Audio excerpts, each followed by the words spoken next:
Nggak ada? Saya lanjutkan. Saya lanjutkan lagi dengan saya akan share screen lagi.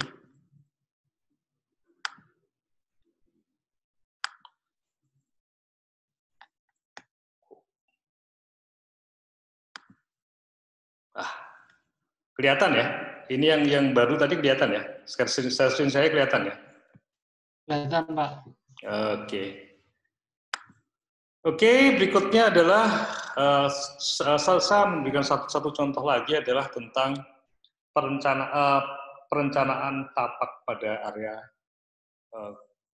satu area kabupaten. Itu seperti apa? Mari kita lihat.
Berikutnya, itu tadi adalah perencanaan perkotaan yang semuanya serba spasial. Ini hanya untuk kamu mengerti aja bahwa perencanaan tapak itu tidak hanya menyangkut bagian kecil dari perencanaan, tapi bisa merupakan suatu bagian yang besar. Contohnya adalah ketika kalian suatu saat mempunyai lahan seluas 100 hektar dan ingin membuat suatu destinasi wisata. Maka yang harus kalian lakukan adalah membuat spasial pada lahan yang besar itu, membuat rencana keruangan pada area yang besar itu sehingga masing-masing mempunyai fungsi, masing-masing mempunyai ciri khas perencanaan yang kalian inginkan suatu saat. Ini tentang kita bicara tentang karakter tapak. Tapak pada perkotaan biasanya mereka tapak pada perkotaan itu lebih mahal, wilayahnya terbatas, makanya biasanya areanya, fieldnya kecil-kecil. Ada jenis-jenis tapak pada perkotaan, tapak pada perdesaan, itu lebih murah, luas, lanskap, bagus, dan lain-lain. Tapak datar, lebih bebas merencana, lanskap, madep netral, dan lain-lain, dan tapak miring atau berkontur.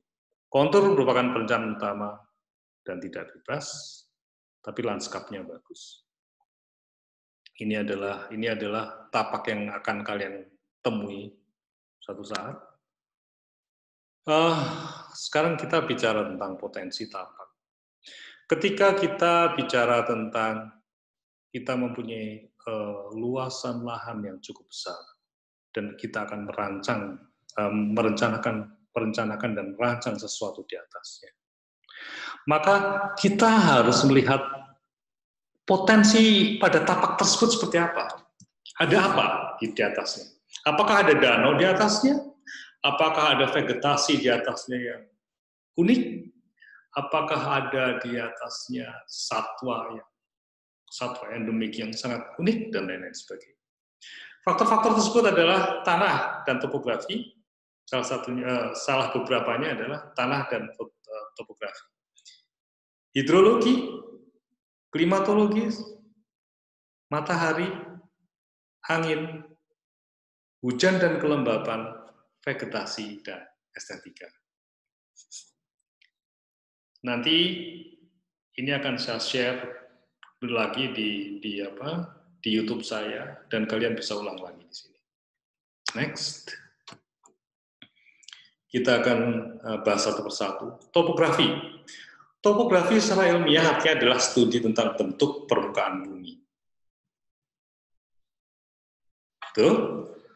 Bentuk permukaan bumi tersebut ada di samping ada objek lain yang planet, satelit, alami, bulan, dan sebagainya. Dalam pengertian yang lebih luas, topografi tidak hanya mengenal bentuk permukaan saja, tapi juga vegetasi dan pengaruh manusia terhadap lingkungan. Dan bahkan kebudayaannya, entah itu lokal, entah kebudayaan yang sifatnya lebih luas lagi. Topografi umumnya menyuguhkan relief permukaan, berupa model 3 dimensi, dan identifikasi jenis lahan. Penggunaan kata topografi dimulai sejak zaman Yunani kuno dan berlanjut hingga Romawi kuno dan seterusnya. Sebenarnya fungsi peta topografi itu sebenarnya buat apa sih? Peta topografi berfungsi untuk melihat bagaimana kondisi tanah, bagaimana konturnya, bagaimana cara membangun pada tanah tersebut, dan lain sebagainya. Intinya adalah di situ. Ini pengetahuan singkat tentang topografi, salah satunya adalah bagaimana peta topografi itu seperti apa. Peta ini merupakan peta khusus. Peta khusus di sini merupakan peta yang menjelaskan mengenai penampakan permukaan bumi secara khusus. Di dalam peta ini terdapat pemetaan di mana permukaan bumi dan menunjukkan bentuk serta ketinggian dan garis-garis konturnya. Next. Karakter peta topografik. Karakter peta topografik ini hanya pengetahuan saja. Karakter peta topografik adalah selalu tidak mempunyai warna. Tidak berwarna-warni, artinya tidak full color. Peta topografi sangat berbeda dengan peta umum yang memperlihatkan warna hijau, kuning, maupun coklat. Peta ini tidak kaya dengan warna. Dengan kata lain, warnanya hanya sedikit. Hal ini dikarenakan fungsi pokok dari peta tersebut adalah hanya untuk kontur tanah saja, seperti yang saya utarakan tadi. Yang nomor 2 adalah menggunakan skala besar dan detail. Salah satu ciri dari topografik, peta topografik adalah penggunaan skalanya yang besar, di mana skala ini merupakan perbandingan ukuran antara gambar dengan keadaan yang sesungguhnya. Seperti yang saya utarakan kemarin, bagaimana membuat skala. Semakin besar lokasi, maka skala tersebut harus semakin besar, karena tidak mungkin bisa digambar pada kertas yang katakanlah hanya A3, dan seterusnya. Peta topografi sendiri menggunakan skala besar dikarenakan informasi yang diberikan. Informasi tersebut bisa berupa kontur tanah, bahkan sampai dengan hidrologi. Next. Nomor 3 adalah mempergunakan garis kontur. Ciri khusus lainnya adalah adanya garis kontur pada peta jenis topografi. Garis kontur tidak dimiliki oleh peta jenis lainnya. Ingat-ingat bahwa kontur adalah garis-garis yang menghubungkan antara ketinggian pada satu area. Ketinggian pada peta topografi selalu ditandai dengan garis kontur. Perbedaan ketinggian pada peta topografi selalu ditandai dengan garis kontur. Garis ini merupakan kombinasi dari dua segmen garis yang saling berhubungan tanpa adanya perpotongan. Hal ini menunjukkan titik elevasi atau titik pada peta topografi agar kita mengetahui dengan jelas keadaan wilayah dimaksud. Garis kontur dengan pola V atau runcing itu berarti jurang atau sungai. Garis kontur dengan pola U atau melengkung menunjukkan pegunungan, dan pola O menunjukkan puncak atau kawah. Yang nomor 4 adalah menyajikan informasi tentang tinggi rendahnya permukaan tanah. Di dalam peta topografi menjelaskan mengenai kontur tanah atau sebuah kondisi tanah yang ada di suatu wilayah. Next. Ini dia peta topografi. Bentuk V itu seperti apa? Bentuk V itu seperti ini, adalah menunjukkan mohon kalian jawab ya. Ini kelihatan sekali ininya kan, konturnya. Ini menunjukkan bahwa kontur tersebut curam. Semakin rapat dia menunjukkan bahwa lereng tersebut curam. Sedangkan bentuk O seperti ini, yang ditunjukkan pada kursor saya, ini menunjukkan suatu titik puncak. Sedangkan gambar garis kontur yang tidak rapat begini menunjukkan kelandaian dari tanah. Tanah tersebut landai. Ini menunjukkan landai. Ini menunjukkan landai. Ini menunjukkan curam. Ini menunjukkan curam. Ini menunjukkan curam. Dan biasa disebut dengan jurang. Ini menunjukkan kecuraman. Seperti ini. Peta topografik ini biasanya pada tiap garis ini mempunyai jarak tertentu. Dan jarak tersebut biasanya jarak yang sama. Kalau ini adalah dengan interval 10 meter, dari 10, 20, 30, dan 40 pada puncaknya. Ini juga pada interval 10 meter, 30, 40, 50, dan seterusnya. Kalau dipotong, tanah tersebut dipotong, menunjukkan gambar potongan seperti ini. Ini adalah 10. Lihat ini garis yang saya tunjukkan pada kursor. Pada titik ini adalah dengan ketinggian 10 meter. Pada titik ini menunjukkan ketinggian 20 meter. Pada ketinggian titik ini menunjukkan ketinggian 30 meter. Pada titik ini menunjukkan ketinggian 40 meter. Sampai di sini paham? Sampai di sini paham? Oke. Oke, berikutnya. Ini adalah topografi dan desain. Kita sudah mulai menginjak yang namanya desain. Semakin menyenangkan kuliah kita. Berbeda antara satu topik dan topik lainnya, tapi semuanya akan saling berhubungan. Ini adalah kalau orang bilang adalah cut and fill atau tapak dengan galian. Nah, ini digali, dan ditimbunkan di sini. Jadi cut pada area ini, di-cut pada area ini, dan di-fill pada area yang ini. Potong dan timbun. Berikutnya meratakan meratakan tanah dengan dari luar. Ini adalah ada lubang yang cukup besar pada ini dan dengan penimbunan. Ini adalah penggalian yang dibuang dan seterusnya. Ini adalah timbunan untuk landasan bangunan. Cut and fill juga. Ini adalah timbunan cut and fill juga.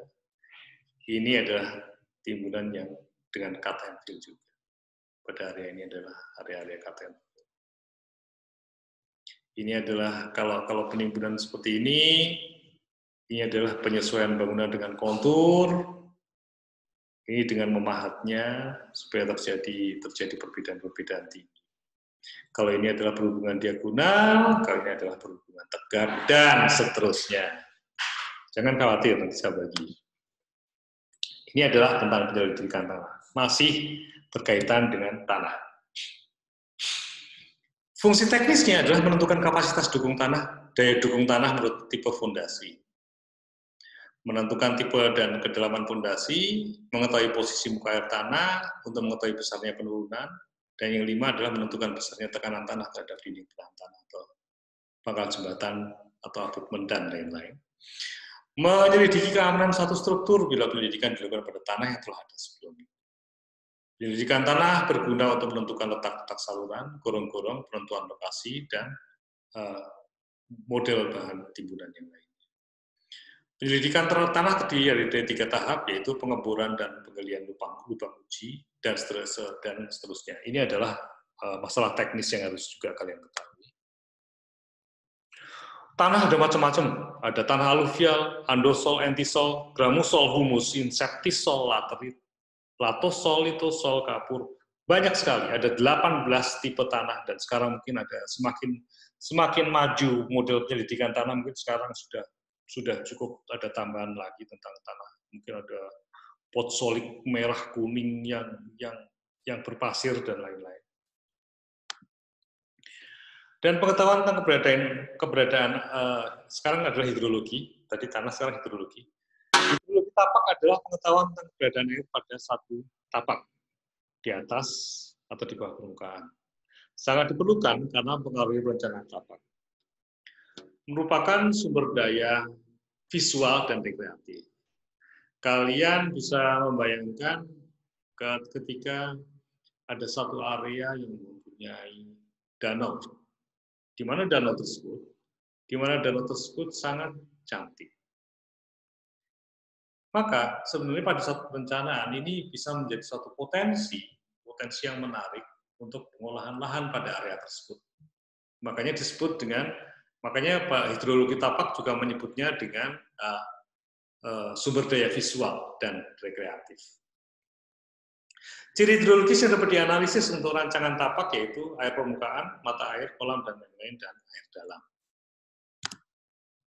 Sekarang klimatologi. Masih umum.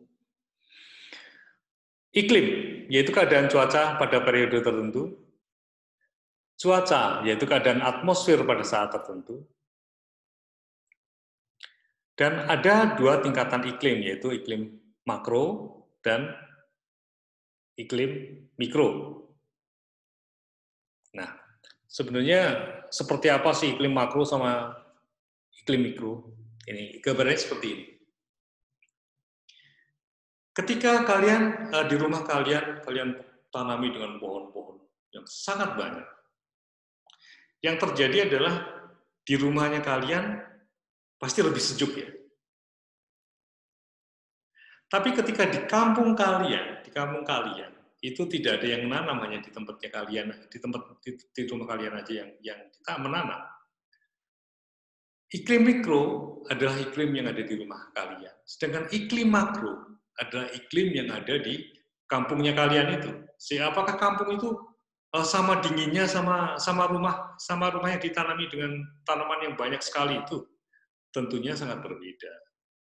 Iklim mikro itu menentukan kenyamanan kita pada hunian kita, sedangkan iklim makro adalah kenyamanan pada satu luasan yang besar.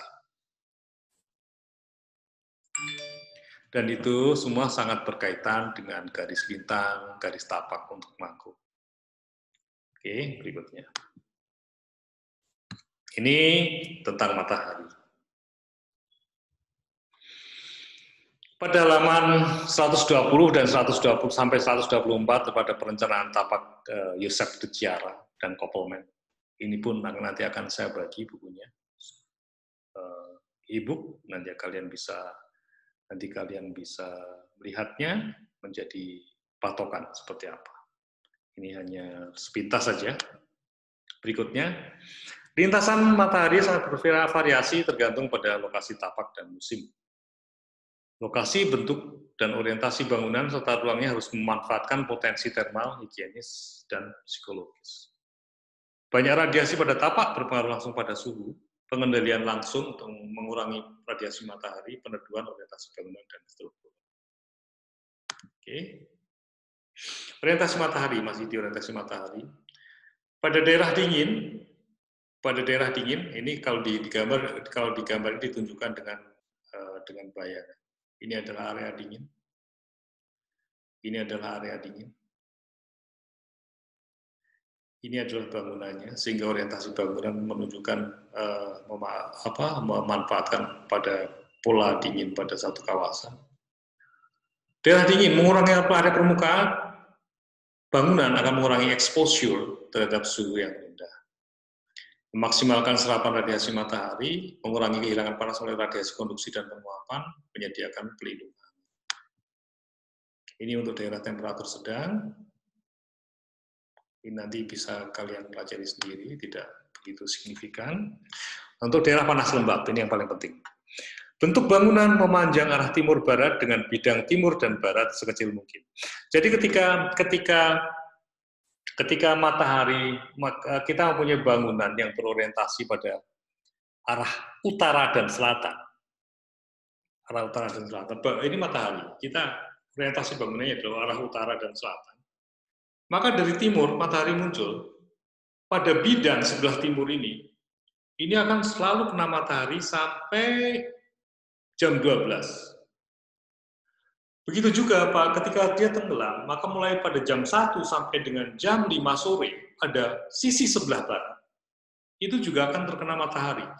Alangkah tidak nyamannya wilayah tersebut, orientasi utara dan selatan, apabila kita tidak mempunyai strategi untuk menanam atau membuat shading pada wilayah tersebut, pada area tersebut. Maka, sekecil mungkin wilayah yang terkena, sekecil mungkin arah barat dan timur adalah arah yang terkena bangunan sedikit mungkin kalau kita bicara tentang kenyamanan supaya tidak terlalu panas dan lain-lain.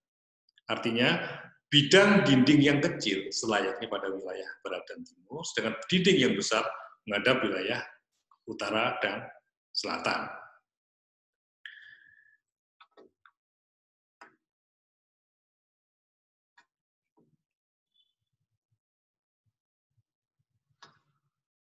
Berikutnya, pemanfaatan angin agar terjadi pendinginan dan penguapan, sebaiknya memasang kisi peneduh matahari pada jendela dan ruang outdoor. Pada utara dan selatan, maka sebaiknya dipasang sun shading, peneduh matahari, dan menanam tumbuhan. Sedangkan ini yang sekarang adalah orientasi matahari pasif. Apa itu orientasi matahari pasif? Adalah penggunaan energi matahari untuk memanaskan ruang interior bangunan tanpa mengandalkan peralatan mekanikal yang memerlukan energi tambahan. Ini apabila kita berada di daerah dengan 4 musim. Kalau daerah tersebut tidak dengan 4 musim, sebenarnya kita tidak memerlukan pemanas ruangan dan lain sebagainya. Sistem matahari pasif mengandalkan proses perpindahan panas alami berupa konduksi, konveksi, dan radiasi untuk pengumpulan, penyimpanan, distribusi, dan pengendalian energi.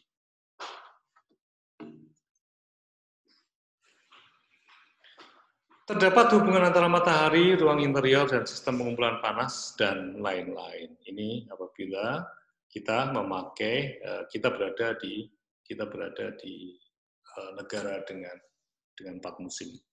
Kita membutuhkan panas untuk thermal, untuk penghawaan ruangan. Berikutnya, ini masih orientasi matahari. Ini adalah wilayah yang terkena matahari. Ini apabila kita mempergunakan kolam di atap, maka kita pada suhu ruangan ini akan otomatis menjadi semakin dingin. Ini adalah pola untuk mendapatkan isolasi panas, supaya tidak terlalu panas ruangannya. Ini adalah lubang ventilasi. Ini yang dinamakan dengan utilitas. Ketika kita bicara utilitas, maka kita bicara tentang segala hal yang berhubungan dengan comfortability, dengan kenyamanan, dengan bicara tentang saluran, bicara tentang banyak hal, tentang matahari dan lain sebagainya. Ini adalah model-model pencahayaan alami pada satu bangunan, dengan memakai kaca pada bagian atas bangunan, seperti yang terlihat pada cursor ini. Ini dengan memakai kaca pada bangunan, pada membuat skylight pada bangunan. Ini sebenarnya untuk pencahayaan alami. Tapi bagaimana dengan di Indonesia, Pak? Di Indonesia, pencahayaan alami itu faktor yang sebenarnya harusnya cukup diperhitungkan juga. Ketika kita bisa membuat satu penutup di sini ketika terlalu panas, sehingga apabila tidak ada penutup yang otomatis seperti itu, bisa dibayangkan penggunaan AC pada area di dalam ruang ini akan semakin besar, membutuhkan energi yang cukup besar untuk membuat AC tersebut tetap menjadi dingin. Tidak disarankan untuk daerah tropis sifatnya seperti ini. Ini akan membuat, kalau kalian pernah dengar tentang efek rumah kaca, semakin hangat suhu ruangan pada ruangan tersebut. Ini banyak hal yang bisa dilihat. Nanti pencahayaan ini, gambar-gambar ini sangat berpengaruh pada perencanaan kalian.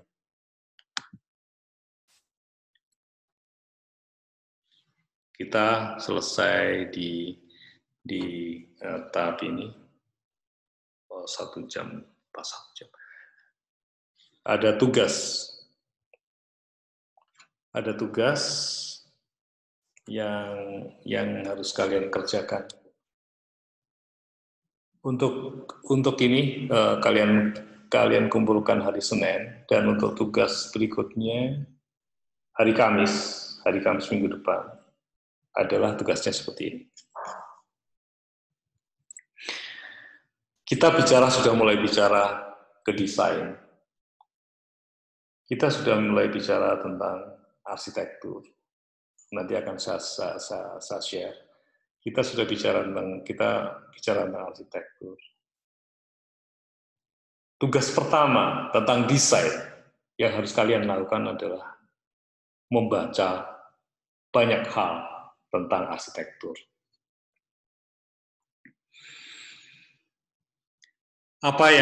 Tugasnya adalah apa yang kamu ketahui tentang arsitektur vernakular. Di Google banyak sekali. Dan minggu depan kalian akan presentasi tiap grup.